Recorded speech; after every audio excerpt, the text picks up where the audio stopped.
Hello students, welcome to my channel Edition World. तो आज हम पढ़ेंगे प्रश्नावली 1A का क्वेश्चन नंबर 10। चलिए इसको एक बार पढ़ लेते हैं। व्याख्या कीजिए कि 7 गुणा 11 गुणा 13 प्लस 13 और 7 गुणा 6 गुणा 5 गुणा 4 गुणा 3 गुणा 2 गुणा 1 प्लस 5 भाज्य संख्याएं क्यों हैं। अब इस क्वेश्चन में दो पार्ट दिए गए हैं। पहला पार्ट हम सॉल्व करेंगे, लेकिन उससे पहले थोड़ा हम भाज्य और अभाज्य संख्याओं का एक क्विक रिवीजन कर लेते हैं। जैसे एक होती है हमारी भाज्य संख्याएं और दूसरी होती हैं अभाज्य संख्याएं। वैसे हम बता चुके हैं अपनी इंट्रो वीडियो में, जब आप इस चैप्टर की पहली वीडियो देखेंगे तो उसमें हमने भाज्य अभाज्य संख्याएं सब बताई हैं। तो भाज्य संख्याएं वो होती हैं जिनके दो से ज़्यादा गुणनखंड हों। अभाज्य संख्याएं वो होती हैं जिनके केवल दो ही गुणनखंड होते हैं। दो ही गुणनखंड कौन कौन से? ऐसी संख्याएं जो केवल एक से तथा स्वयं से विभाजित होती हैं, वो हमारी होती हैं अभाज्य संख्याएं।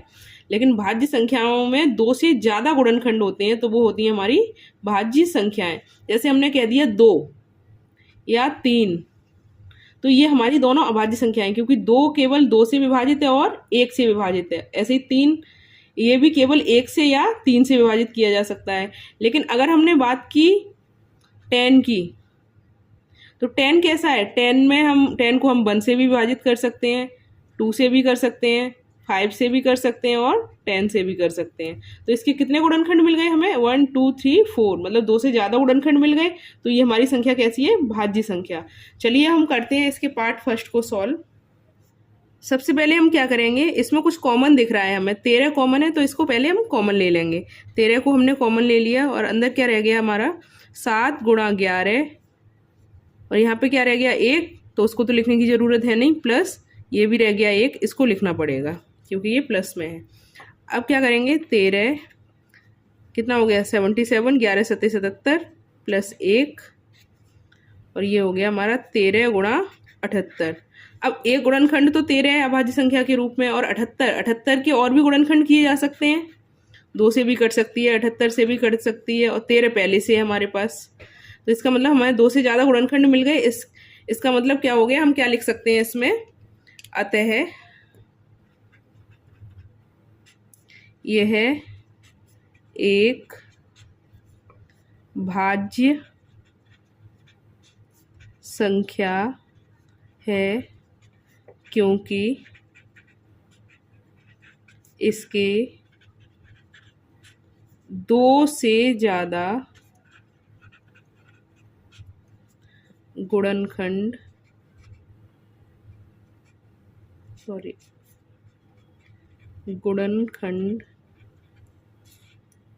हैं।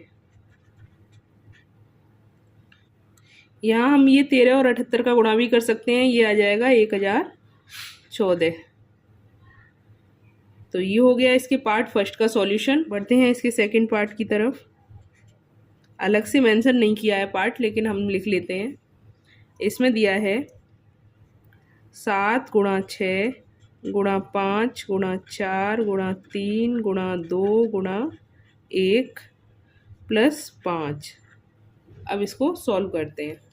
इसमें क्या कॉमन दिख रहा है हमें? इसमें 5 कॉमन है, तो 5 को कॉमन ले लेते हैं। 5 कॉमन लिया, अंदर रह गया 7 गुणा 6, यहाँ पे तो कुछ रहेगा नहीं, 6 1 रह जाएगा, तो 1 को तो लिखा नहीं जाएगा, गुणा 4 गुणा 3 गुणा 2 गुणा 1 प्लस यहाँ पे क्या आ गया? 1। आगे करते हैं।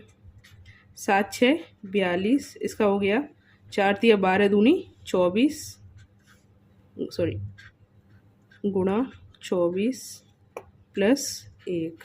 जब हम 42 और 24 का गुणा करेंगे तो ये आ जाएगा हमारा 1008। करके देख लेना आप लोग, प्लस 1 और ये 5। आगे करते हैं।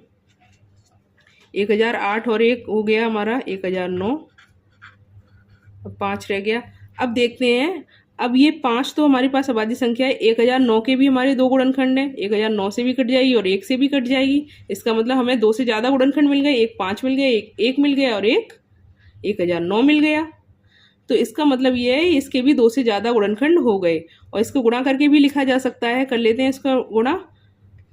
9 5 45, 5 9 45, हासिल 4, ये 4 आ गया, ये 0 5 5 0 4 5। अब इसमें भी हम लिख सकते हैं, ये 1 से भी कट जाएगा, 1009 से भी कट जाएगा, तो 2 से ज़्यादा गुणनखंड मिल गए। अब इसमें भी हम लिख देंगे अतः यह एक भाज्य संख्या है क्योंकि इसके 2 से ज़्यादा गुणनखंड हैं। ये हो गया हमारा क्वेश्चन नंबर 10 का सॉल्यूशन। तो बढ़ते हैं अगले क्वेश्चन नंबर 11 की तरफ। पढ़ लेते हैं क्वेश्चन नंबर 11 को। किसी खेल के मैदान के चारों ओर एक वृत्ताकार पथ है। इस मैदान का एक चक्कर लगाने में सोनिया को 18 मिनट लगते हैं, जबकि इसी मैदान का एक चक्कर लगाने में रवि को 12 मिनट लगते हैं। मान लीजिए कि वे दोनों एक स्थान और एक ही समय पर चलना प्रारंभ करके एक ही दिशा में चलते हैं। कितने समय बाद वे दोनों पुनः प्रारंभिक स्थान पर मिलेंगे।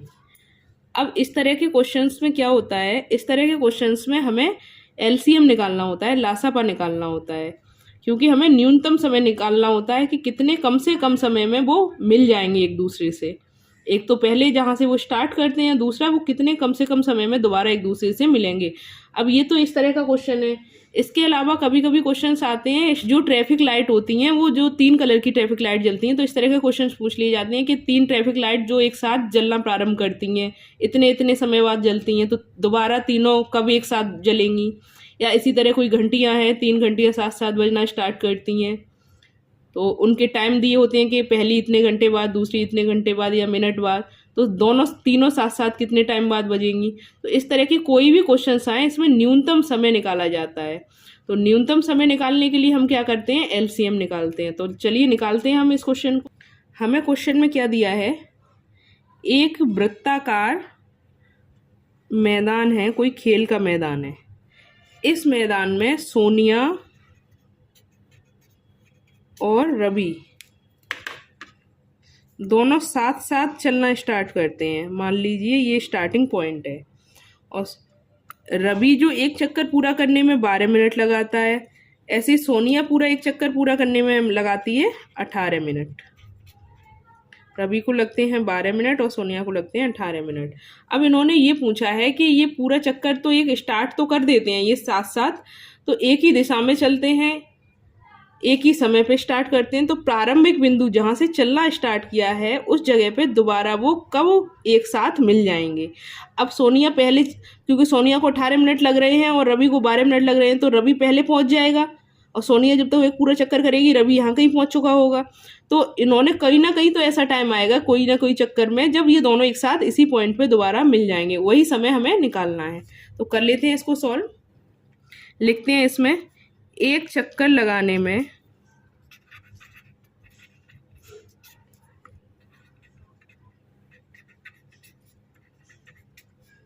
सोनिया को लगा समय बराबर कितना लग रहा है, 18 मिनट। और एक चक्कर लगाने में तथा एक चक्कर लगाने में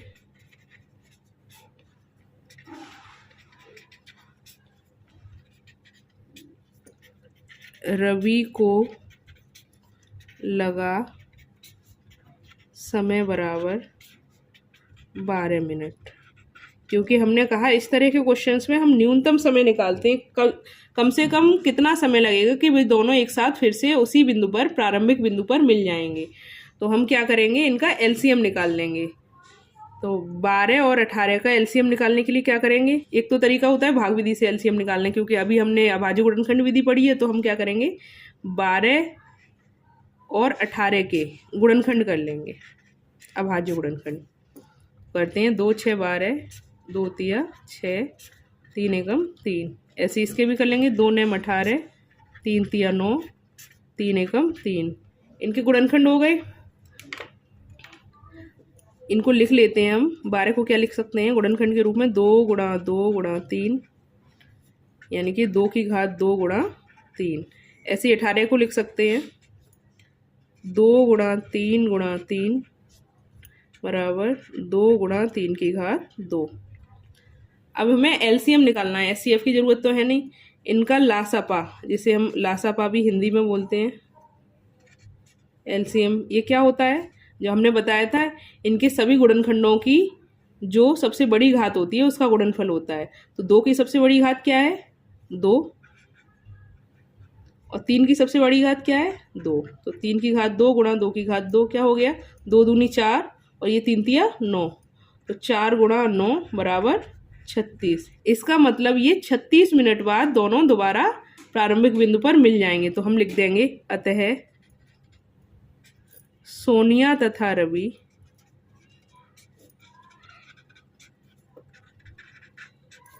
36 मिनट बाद पुनः प्रारंभिक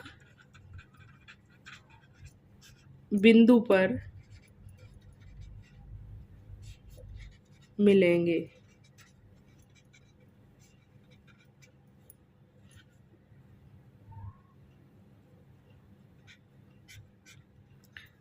तो ये हो गया हमारा क्वेश्चन नंबर 11 का सॉल्यूशन। तो बढ़ते हैं अगले क्वेश्चन की तरफ, क्वेश्चन नंबर 12 की तरफ। ये पढ़ लेते हैं क्वेश्चन नंबर 12। नीचे दी गई आकृति में x तथा y के मान ज्ञात कीजिए। इस तरह के क्वेश्चंस में ये जो x है, जैसे इसका मान हमारा क्या आएगा? ये जो दो शाखाएं गई हैं 3 और 195, इन दोनों का आपस में गुणा कर देंगे तो x का मान निकल आएगा। ऐसे ही y है, इससे भी दो शाखाएं निकली हैं तो 13 और 5 इनका गुणा कर देंगे तो y का मान निकल आएगा। तो कर लेते हैं इसको सॉल्व। इसमें सबसे पहले हम x का मान निकालते हैं। x बराबर क्या करना है हमें? 3 और 195 इनका गुणा कर देना है। 3 गुणा 195, 3 का गुणा करते हैं। 3 5 15 हासिल 1, 3 एम 27 और 1 28 हासिल 2, 3 एकम 3, 4 और 5 585। ये आ गया हमारा x का मान। अब हमें y का भी मान निकालना है। और y बराबर, y कैसे निकलेगा? y के लिए हम 5 और 13 का गुणा कर देंगे। तो 5 गुणा 13 बराबर y बराबर 13 पंजे 65। तो y का मान आ गया हमारा 65। ये आ गए x और y दोनों के मान। तो ये हो गया हमारा क्वेश्चन नंबर 12 का सॉल्यूशन। बढ़ते हैं अगले क्वेश्चन, क्वेश्चन नंबर 13 की तरफ। चलिए पढ़ लेते हैं क्वेश्चन नंबर 13। व्याख्या कीजिए कि 7 गुणा 13 गुणा 11 प्लस 11 और 7 गुणा 6 गुणा 5 गुणा 4 गुणा 3 गुणा 2 गुणा 1 प्लस 3 भाज्य संख्याएं क्यों हैं? अब इस तरह का क्वेश्चन हमने किया था क्वेश्चन नंबर 10, सेम वैसे ही होगा। तो कर लेते हैं इसको सॉल्व। लिख लेते हैं क्वेश्चन नंबर 13 का पार्ट फर्स्ट। इसमें दिया है 7 गुणा 13 गुणा 11 प्लस 11। तो इस तरह के क्वेश्चन में हम क्या करते हैं, सबसे पहले जो कॉमन आ रहा है उसको कॉमन ले लेते हैं। 11 कॉमन है, 11 हमने कॉमन लिया, अंदर रह गया 7 गुणा 13 और यहाँ तो 1 रह गया, उसको लिखने की ज़रूरत नहीं है, और यहाँ रह गया 1 प्लस 1। तो 11 13 सत्ते 91 प्लस 2, सॉरी 91 प्लस 1, 11 गुणा 91 और 1 92। अब देखते हैं, अब एक तो हमारे पास ये अभाज्य गुणनखंड है, इसके भी और भी गुणनखंड किए जा सकते हैं 92 के। एक तो 2 से कट जाएगा, 92 से भी कट जाएगा, 1 से भी कट जाएगा। इसका मतलब हमें क्या मिल गया? इसके 2 से ज़्यादा गुणनखंड मिल गए। अब तो हम क्या लिख सकते हैं कि ये एक भाज्य संख्या होगी। क्यों? क्योंकि इसके 2 से ज़्यादा गुणनखंड हो गए। अब इसके गुणा भी कर सकते हैं हम आपस में। तो 11 दूनी 22 हासिल 2, 11 9 99 और 2 101। ये आ गया इसका आंसर। तो हम यहाँ लिख देंगे अतः यह भाज्य संख्या है क्योंकि इसके 2 से ज़्यादा गुणनखंड हैं।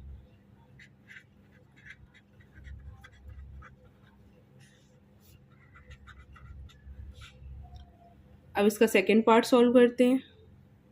लिख लेते हैं इसका सेकंड पार्ट। इसमें दिया है 7 गुणा 6 गुणा 5 गुणा 4 गुणा 3 गुणा 2 गुणा 1 प्लस 3। अब इसमें हमें देखना है कि ये भाज्य संख्याएं क्यों हैं। तो करते हैं इसको सॉल्व। हम क्या करेंगे, क्या कॉमन दिख रहा है हमें, 3, तो 3 को कॉमन ले लेंगे। 3 कॉमन लिया, अंदर आ गया 7 गुणा 6 गुणा 5 गुणा 4 गुणा 2 गुणा 1 और यहाँ पे रह गया 1 प्लस 1। ये लगा दिया हमने कोष्टक, ये प्लस है।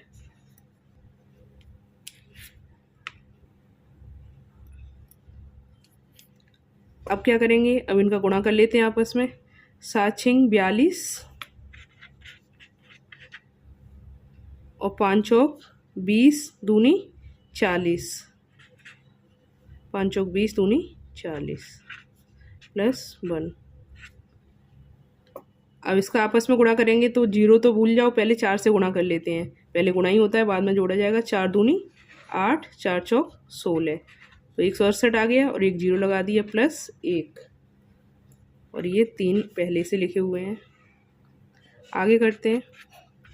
3 गुणा 1680 और 1 1681। अब इनका जब हम गुणा करेंगे तो ये आ जाएगा 3 एकम 3, 3 8 24 हासिल 2, 3 6 18 और 2 20 हासिल लगे 2, 3 एकम 3 और 2 5, 5043। ये इसका गुणा आ गया। इसमें क्या लिख सकते हैं हम बाद में, अतः इसमें क्या करेंगे हम, एक तो हमें अभाज्य गुणनखंड 3 मिल गया और ये 1681 है, ये 1 से भी कट जाएगा, 1681 से भी कट जाएगा, तो 2 से ज़्यादा गुणनखंड मिल गए। तो हम लिख सकते हैं अतः यह भाज्य संख्या है क्योंकि इसके 2 से ज़्यादा गुणनखंड हैं।